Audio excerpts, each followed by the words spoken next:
What's up, Ravens flock? This is We Bleed Purple podcast. We are going to be covering the trade deadline that expired at 4 o'clock today. Daniel Wilcox, Matt Trigger, and our guest for that was advertised for this evening had a rain check, Brian McKinney. So hopefully we can get him back on sometime soon this week. But the trade deadline's coming and going. Wilcox and the Ravens made 3 trades in the 2025 season. Mm-hmm. They traded for Loie Gilman, traded away Odafe Owe. They traded for What about Draymond. our cornerback too as well? The one that They just traded out. traded away Jair Alexander for a 6th-round draft pick, and they traded away a 5th-round draft pick for edge rusher Draymond Jones from the Tennessee Titans, young guy under the age of 30. And he just made the transition to edge this year. He was the inside defensive tackle for the last couple years in Seattle. He made the transition for the Tennessee Titans to edge. Kind of underwhelming. I don't want to criticize the front office too much, Wilcox, but a lot of big names were moved today. Yeah. And Sauce Gardner went to the New York Jets for 2 first-round picks. I don't think anybody was coming off of 2 first-round picks out of this office for a cornerback. And by all accounts, has been having a down year, all things considered.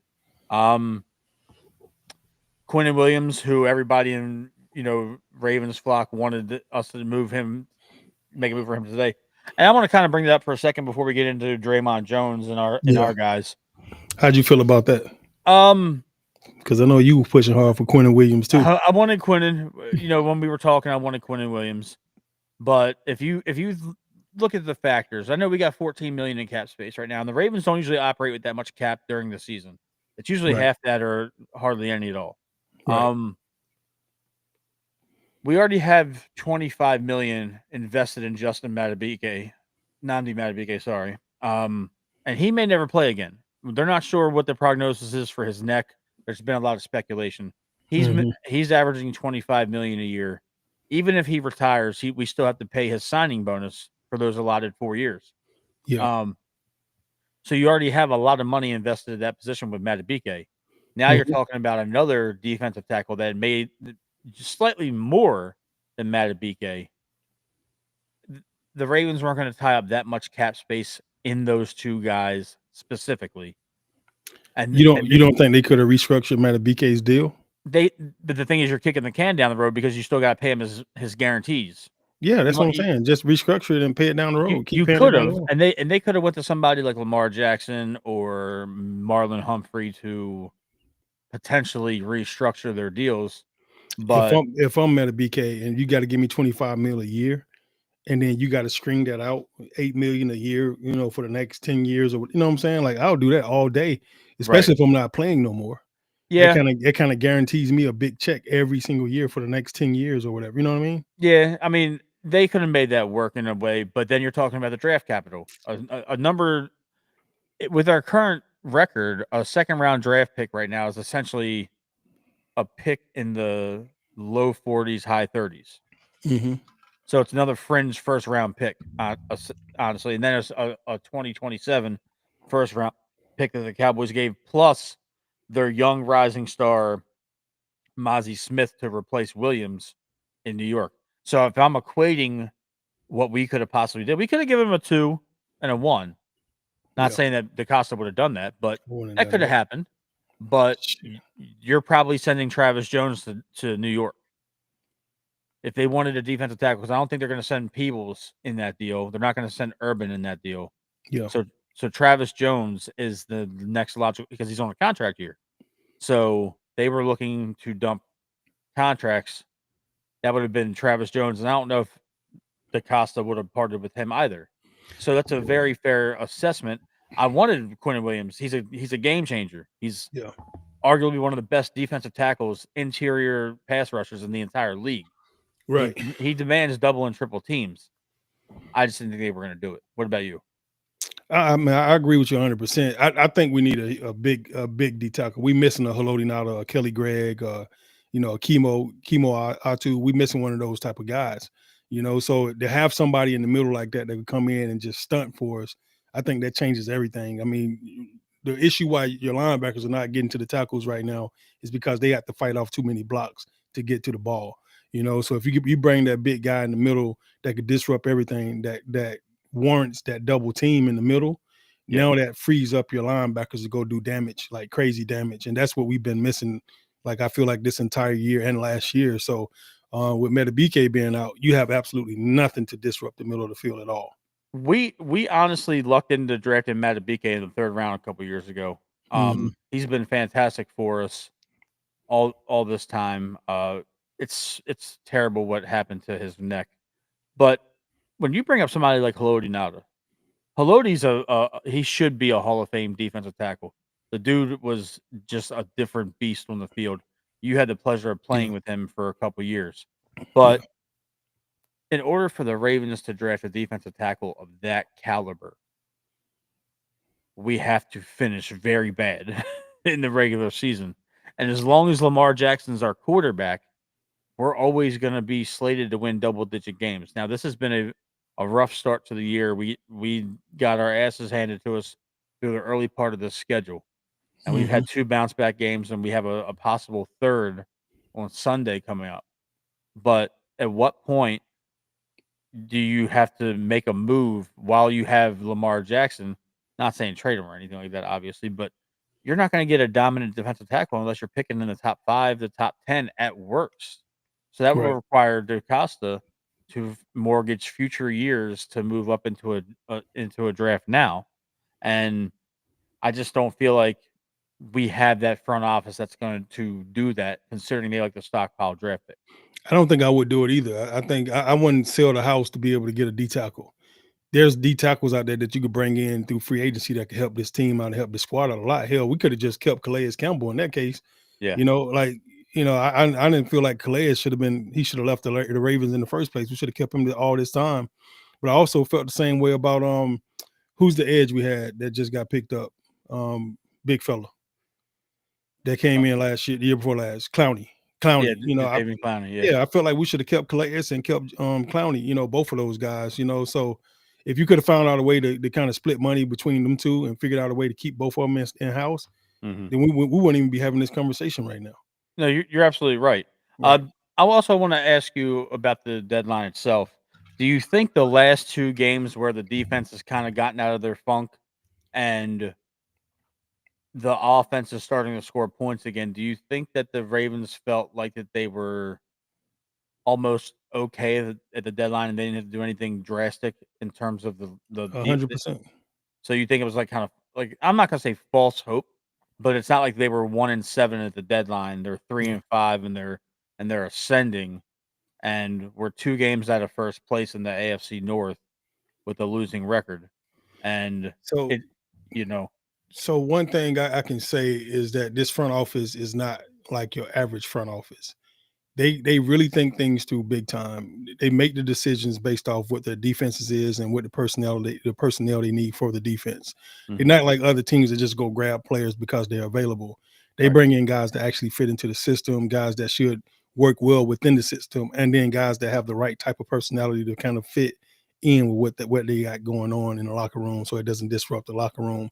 You know how they say one bad seed ruins the whole patch, yeah, or one bad apple ruins the whole batch. So they do a good job of trying to dissect each single player, and they're basically casting guys. They looking for guys that will fit into the schemes, fit into the locker room, fit into the personality of what play like a Raven means. And then they do a lot of in-depth restructuring to try to figure out exactly what they need, what they don't need, what will help us, what won't help us. Can we ride with what we have right now? It's time for this guy to step up and make some plays, all that type of stuff. They go into it in a whole nother insight of trying to figure out what it is. And then, like I told you, Matt, like the way they look at players, they look at who's the most valuable player on the team. So when you see guys start to get traded, or guys start to get cut, or guys that don't make the team, it's because they're at the far end of who they feel like is most important for the organization. And they start there from the very first player, and they go all the way to the last player on the list. You Right. know, so if you leave this organization, they felt like you was the last 10 guys on that list or the last 15 guys on that list, and you was flexible to try to get something for it before it's too late to get something for you. That makes sense. Yeah.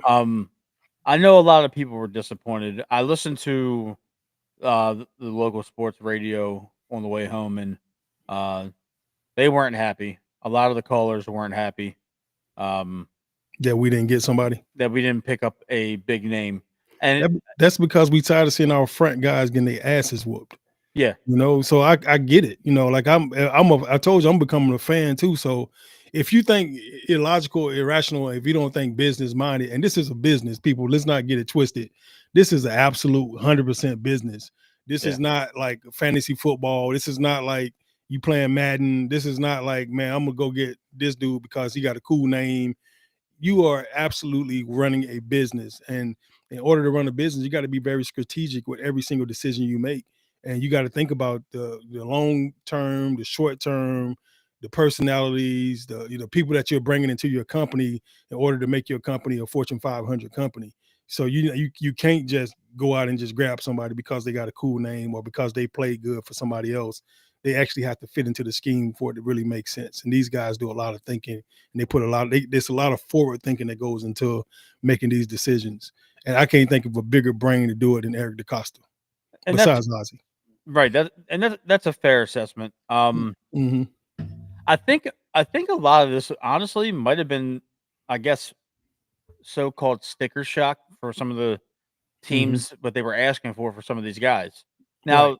there's a chance that we could have attained Calais Campbell again, or we could have went to the Titans and added Kevin Zeitler to that deal. But who knows what they were asking for these guys? Correct. And the thing is, we have a lot of draft picks, and that's cool. But if you ask for Kevin Zeitler in the trade with Draymond Jones, that 5th round pick, all of a sudden Tennessee can say, "Oh, we want a 3rd round pick for both of those guys," and you can't realistically justify a 3rd round pick for a 28-year-old edge rusher and a 33-year-old guard. Right. You know, that are both on the end of their contracts. It's just like you're saying, looking at it from a business perspective, that's not good on return on investment. It might get Falele off the field, but at the end of the season, Zeitler's going to be walking and possibly retiring, and Falele's in the final year of his deal. You know, so he's in a contract year. Voorhees is in a contract year, I believe. So he might have one more year, but he's there's a lot that goes into it, and there's no guarantee that we were going to be able to go to Arizona and say, "Hey, we'll give you a 2027 7th round pick for Calais." They could have laughed us off the phone. Yeah, because there's a free agent out there though that we could have picked up. I don't know who it is, but it's somebody out there right now that was a free agent that didn't make somebody's team or somebody's practice squad that's sitting out there that's dying right now for another chance and another shot. And I don't know if you pick him up during the season, if you pick him up in the off season or whatever, but he's going to make somebody's team this year, and he's going to start showing up next year or the year after, guaranteed. And I'm telling you, it's like that every single year. And what I didn't know was there's in the scouting department, there's NFL scouts and then there's NFL college scouts. So the NFL college scouts, all they do is recruit college guys to come into the pros. But the NFL scouts, all they recruit is NFL guys to come to your team. Right. So they're looking at all other 31 teams, and they're trying to find that guy that probably got released or got cut or that's on the practice squad. Right. Excuse me. Yeah, and they trying to figure out if that guy would be a good fit for the Ravens. And they've combed every single special team footage that they every special teams, every offense, defensive play from each team to try to figure out which guy didn't make that cut and is out there floating right now that somebody's forgotten about. And then they got to go back and watch his college highlights and figure out how good he was in college. And then they got to try to figure out whether or not this guy is a guy that we can kind of bring in and see if we can build or grow. As coaches, man, you got to be able to develop these guys too. And a lot of times in the NFL, is people are just getting lazy. They're not really coaching anymore. They're just giving you the X's and O's, but they're not trying to develop you as a player. And that's a good point. Do Do you think it's dangerous that the Ravens are standing pat on their offensive line heading into the Yes, rest of the season now, absolutely. where now there's no more 10 or 14-day breaks between games? You're gonna have to play every single week until if your end goal is a Super Bowl in February, there's no Yeah. more weeks off because Don't you don't don't have that luxury anymore. the only thing I can say is they probably sitting back looking at it like, all right, Falele sucks, but then he did this good, then he did this good, then he did that good. He had out of 55 plays, he had 20 good plays. If we can get him to put together 30 good plays this week or the next 2 weeks, and then 40 good plays 2 weeks after that, and Mhm. then 50 good plays 3 weeks after that, then we got us one. You know what I'm Right. saying? Like that's how they mentally probably looking at it. Like he shows potential. You see flashes of greatness. You see him dominate players when they run right. If they run right down the middle of Falele, they got a problem. If they run around him, then they eating all day.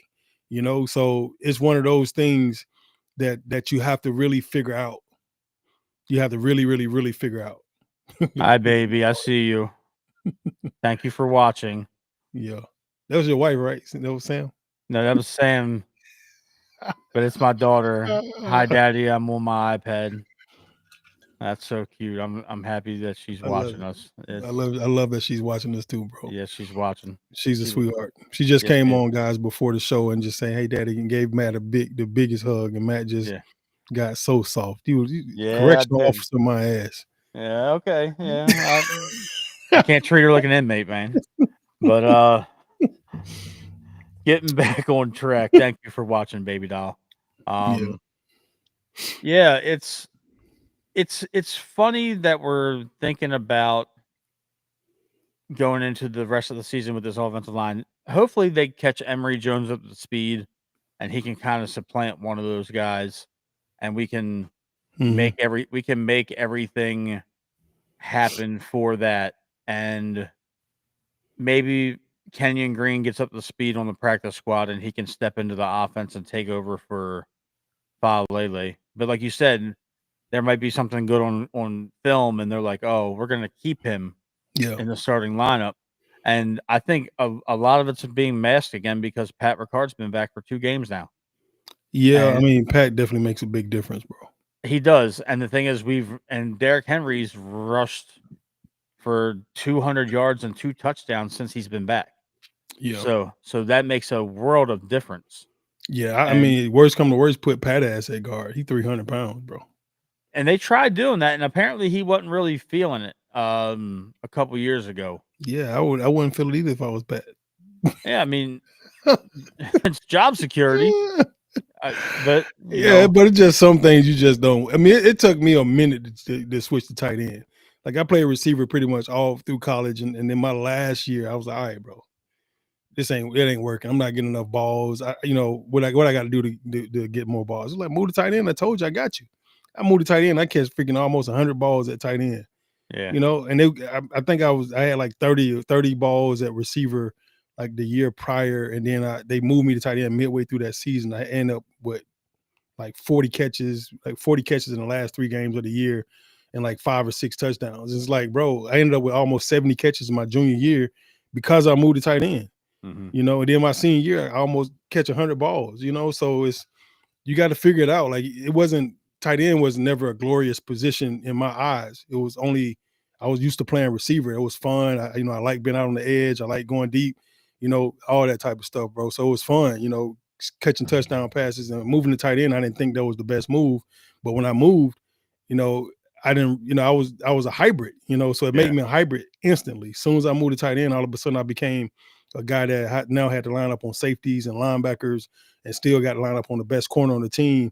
And most teams will put their best corner on me playing tight end, yeah. so that's how it was. I mean, for all for every person that we've ever had on this show that played with you, Yeah. you've essentially you played in a generation too late. You got to the NFL a generation too late, Too or too early. early. Too I'm sorry, too Too early. early. Yeah. Too early to where tight end is like one of the most glorified positions on the field now, to where there's superstars all over the place. And we talked about this Yeah. Freaking with Taylor with Ra- Swift.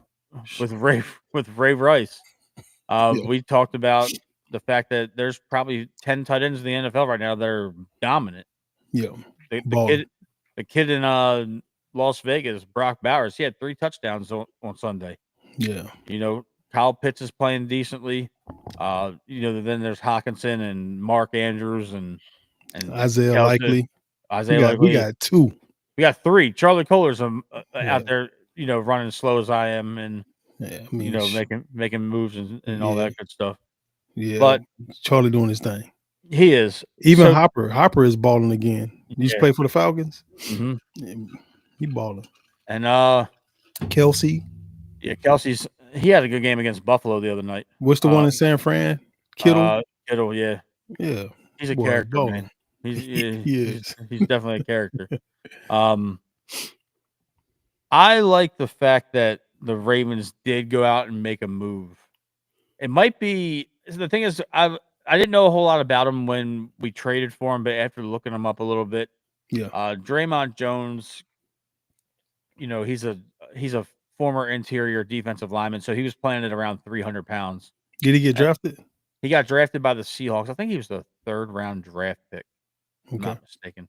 And he played with the Seahawks for a couple years, and then got released, and Tennessee grabbed him up, and they had him lose weight and move out to the edge. And this year he's got almost 30 tackles and 4.5 sacks on a 1-7 football team.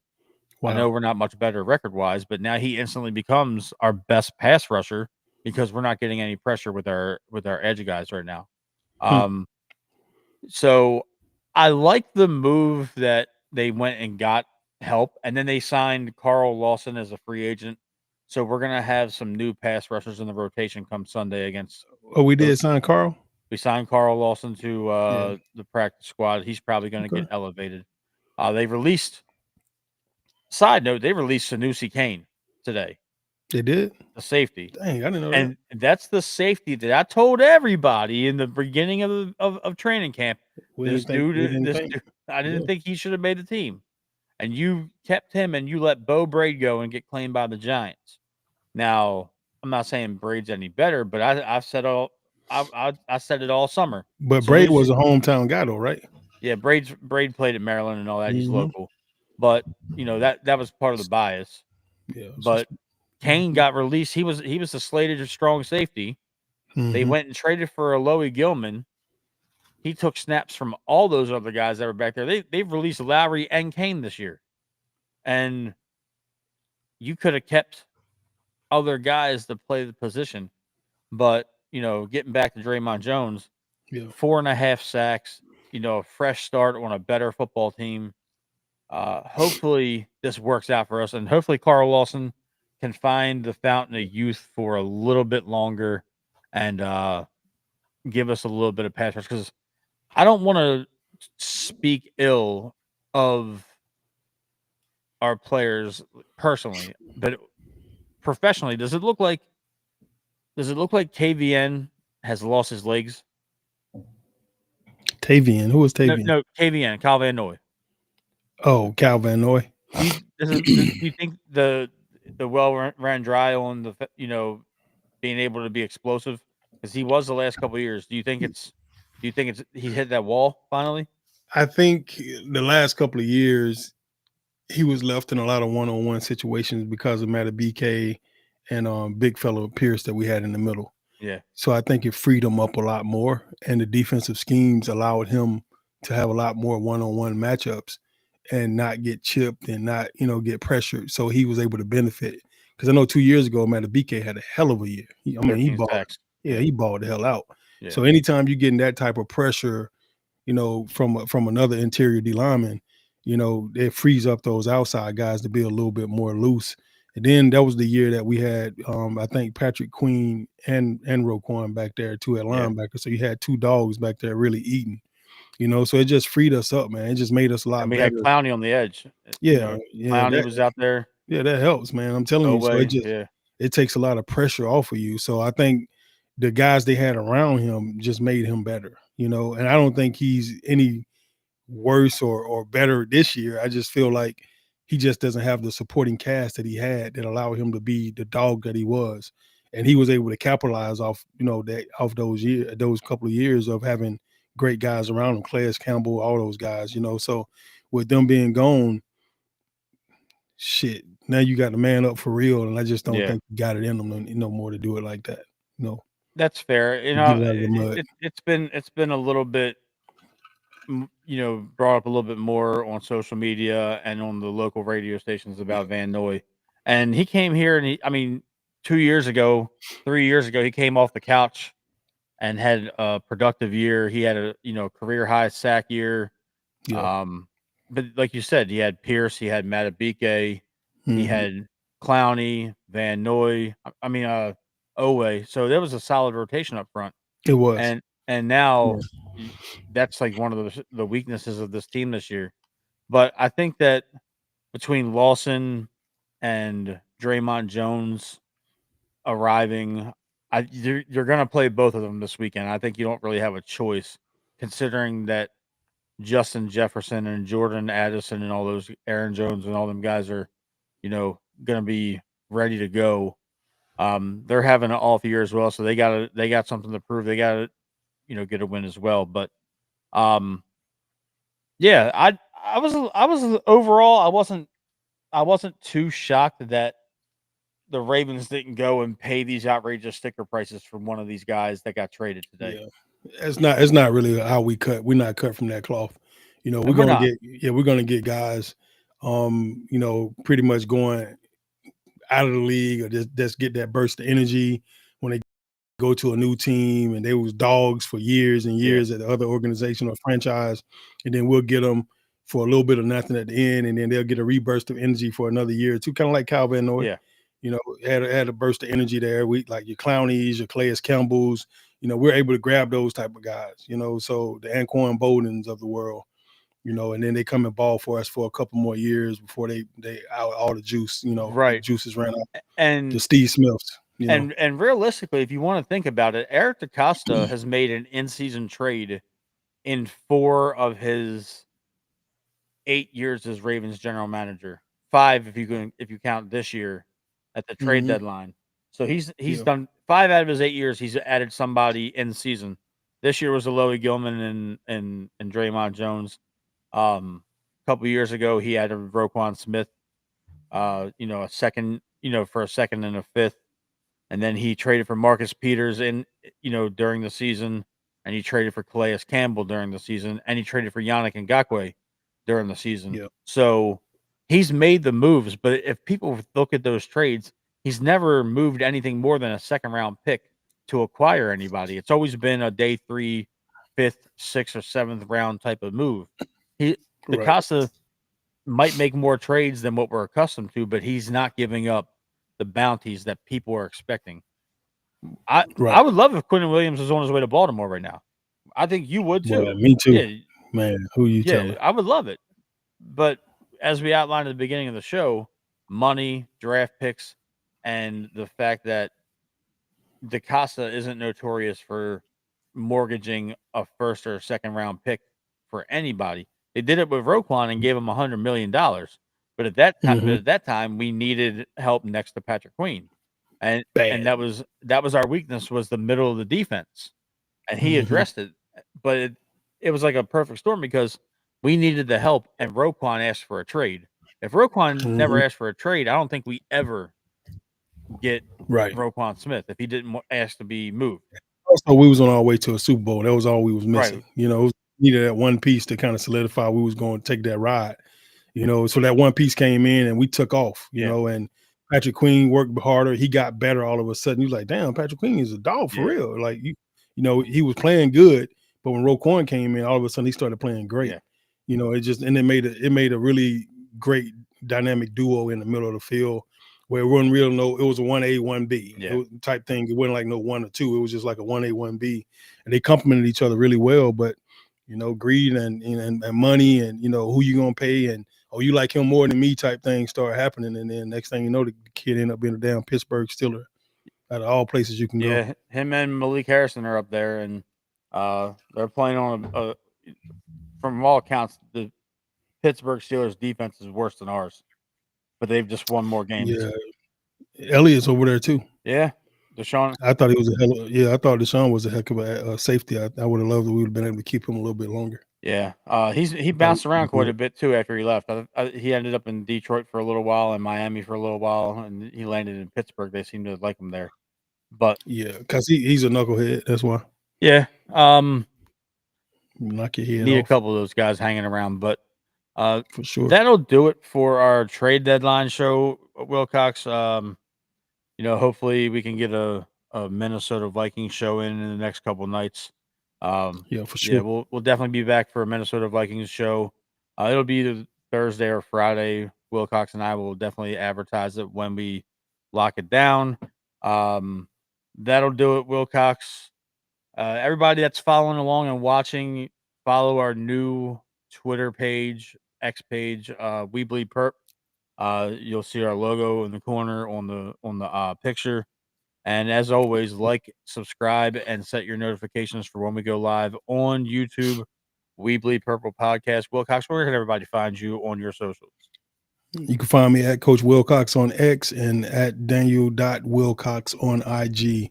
Please tune in. Appreciate you guys tuning in for the show. Do not forget to like and subscribe on YouTube at We Bleed Purple.